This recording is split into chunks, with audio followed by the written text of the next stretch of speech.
Starting in 2022, we partnered with OpenTheBooks.com to bring you a transparency tracker segment. It shows local taxpayer dollars and how that money is being spent. Adam Andrzejewski, CEO of OpenTheBooks.com, joins us this morning to summarize your findings in 2022. Good morning.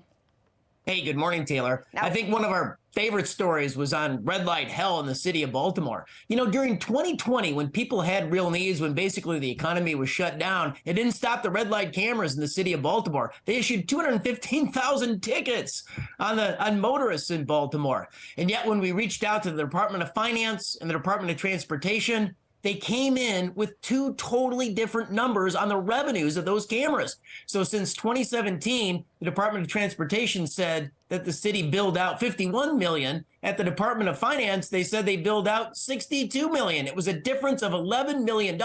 When we asked for clarification, they came in right in the middle. They split the difference. Well, let's talk about the city funds. What was something you guys found with respect to the change of the pension rules in this last year?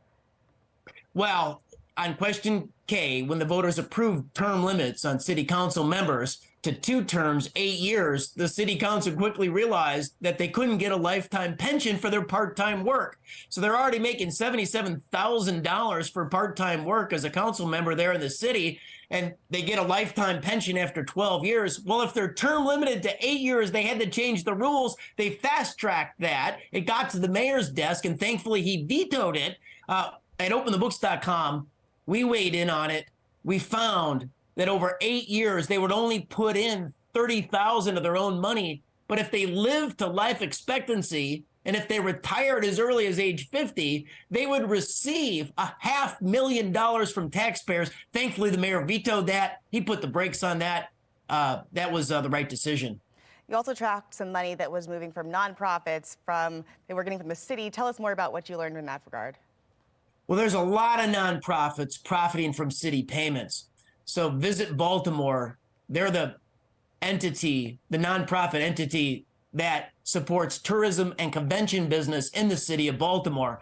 We showed that during the pandemic years of 2020 and 2021, they received $30 million from taxpayers, mostly from the city, but also from the state and the federal governments, while their CEO made $422,000 per year, more than the president of the United States and twice as much as the governor of Maryland. They also spent, during the pandemic, when everything was shut down, an advertising campaign of $5 million. And that's just waste and taxpayer abuse.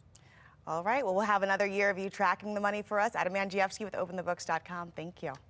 Thank you.